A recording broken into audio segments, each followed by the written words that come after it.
and how we behave. 인간 행동 왜 그리고 어떻게. 박명희입니다.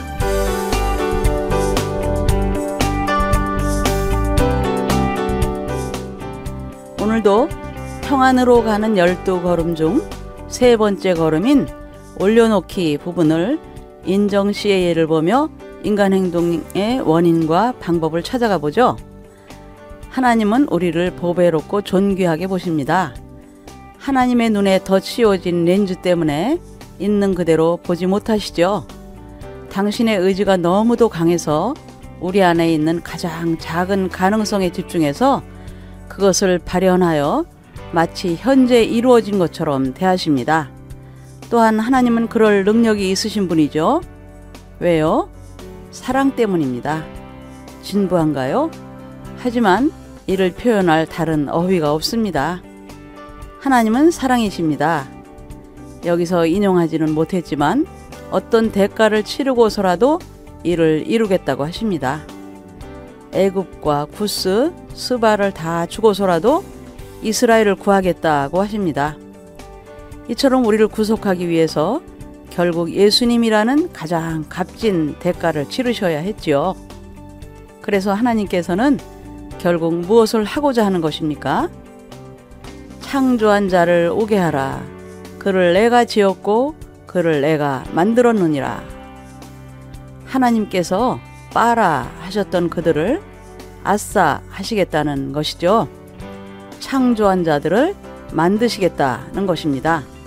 어떻게요? 지어나감으로 말입니다. 이 야짜르라는 말은 토기장이가 흙으로 빚어나가는 것입니다. 무엇을 향해서요? 내가 내 영광을 위하여 말이죠. 우리는 그분의 모양으로 만들어져 갈 것입니다. 우리를 끝끝내 이렇게 하시겠답니다. 어쩔 수 없죠. 우리는 단지 그분의 의지에 의지하는 수밖에 없는 것이죠. 이용규 선교사님의 진솔한 책 내려놓음을 읽고 큰 감동을 받았습니다. 그런데 사역을 하다 보니 이 말이 오용되고 있다는 것을 알았습니다. 교회에서 맡겨진 직분을 피하려고 할 때 목사님 이제 내려놓으려고 해요 라고 하더군요. 선교사님의 책은 내 의지를 내려놓고 주님을 바라보라는 것인데 자신의 게으름만 북돋우더군요. 그것은 참으로 내려놓는 것이 될 수 없습니다. 그래서 저는 회복으로 가는 세 번째 걸음을 올려놓기라고 명명했습니다. 솔직히 이용규 선교사님의 내려놓음과 의미는 똑같습니다. 하지만 올려놓기는 내려놓는 의지를 강조하는 것입니다.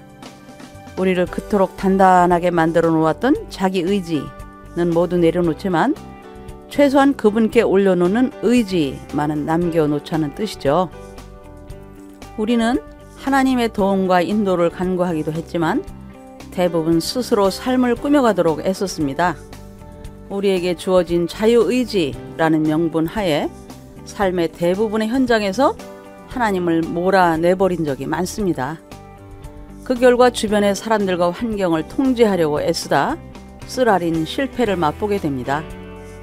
결국 자신의 삶 또한 헛헛해지고 말지요. 그 허무한 마음을 채우고자 위로를 주는 것들을 의존하다가 그것에 사로잡힙니다. 어느새 내 마음속에 숨겨진 우상이 되어버리는 거지요. 묶여서 점점 침잠해 갑니다. 회복의 여정 중에서 가장 역설적인 부분은 삶을 주관하는 것을 포기하고 하나님을 신뢰할 때 모든 것이 제자리로 돌아가는 것을 경험한다는 점이죠. 이렇게 포기하는 것이 충실하게 실행될 때 이전보다 마음이 평온해지고 어깨를 짓누르던 압박감도 사라지는 것을 보게 됩니다. 이것은 단지 시간과 정도의 차이가 있을 뿐이죠. 하나님의 의지의 삶을 올려놓는다는 것은 모두 포기한다는 의미가 아닙니다. 우리가 하지 못하는 것을 하나님께서 해 주시기를 간청하는 것이죠. 우리가 할 일은 우리가 감당해야 한다는 말이죠. 라인홀드 니버의 평안을 구하는 기도에서 하나님이 하실 일과 우리가 해야 할 일을 분별하는 지혜를 구하죠. 하나님께서 역사하시는 것을 볼 수 있을 때 그분의 품에서 참 평안과 자유를 누리게 되는 것이죠. 영어에서 give up 이라는 수거가 있습니다. 포기하다 라고 열심히들 외우셨죠? 저는 이 수거에서 은혜를 받습니다. give는 주다, 놓다의 뜻이고 up은 위이죠. 즉 give up은 올려놓기입니다. 참으로 내가 할 수 없는 것을 하나님께 맡기는 것이죠. 그러면 우리를 낳으신 그분이 우리를 빚어 당신의 형상으로 만들어 가실 것입니다. 이것을 신뢰하는 것이죠. 인정씨 얘기로 이번 장을 마쳐야 할 듯합니다. 인정씨는 대학 시절 참 방황을 많이 했습니다. 연극 활동도 하고 여행도 틈틈이 했습니다. 친구들과 술도 마시며 어울렸습니다. 하지만 허전하고 외로웠답니다.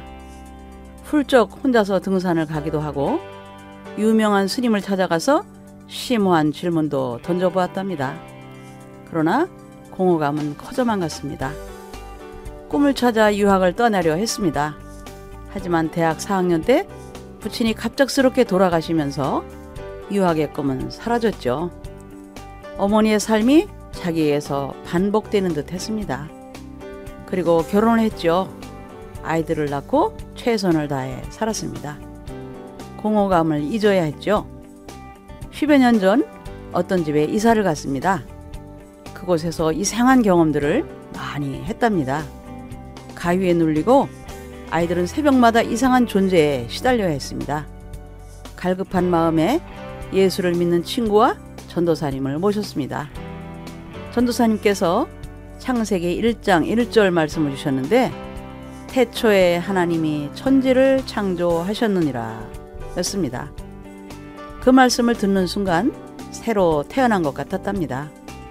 창조의 원리를 듣고서는 통곡을 했습니다. 그 뒤로 엄청난 사건들이 가정에 닥쳤다고 했습니다.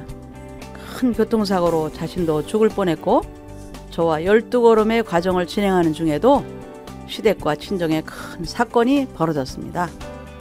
하지만 인정씨는 끝내 12걸음 프로그램을 마쳤습니다. 그의 이야기입니다. 12걸음을 하면서 정돈이 되었어요. 마치 널려있던 물건들을 체계적으로 정리할 수 있는 수납장을 만난 것 같은 느낌이에요. 이럴 때는 이렇게 하고 저럴 때는 저렇게 하며 정리가 되더라고요. 저는 두려움과 혼란 속에서 살아왔었는데 이게 하나씩 정돈이 되니까 비전이 생기던데요. 제가 어느 정도 감당할 수 있게 된다면 저와 비슷하게 힘든 사람들을 책임져 줘야 할 것 같은 느낌이 들었어요. 하나님의 돌봄과 계획에 나의 삶을 올려놓기로 결정하는 순간 참 안식을 얻게 됩니다. 그분의 능력과 힘을 맛볼 수 있는 것이죠. 우리 모두 이 회복의 여정을 지속적으로 더 나아갈 수 있기를 바랍니다. 하나님의 손에 올려놓고서 그분의 빚으시는 손길을 느끼며 말이죠. 이 세 번째 걸음 올려놓기까지 나와 하나님과의 관계를 점검했습니다. 어떠신가요? 첫 번째 걸음 인정하기와 두 번째 걸음 신뢰하기를 거쳐 세 번째 걸음인 올려놓기까지 나아온 현재의 상태가 말입니다. 이 세 걸음은 12걸음의 토대가 되는 단계입니다. 나의 부족함을 하나님께서 채워주십니다. 주님께서 나를 찾아오시죠. 그분이 먼저 움직이시고 우리는 다만 따라갈 뿐이죠. 그러면서 꼼꼼하게 우리가 해야 할 일을 찾자는 것이죠. 네 번째 걸음부터는 각자의 내면으로 들어가 작업을 시작합니다. 그러나 이것 또한 성령 하나님께서 도와주셔야 가능한 작업이죠.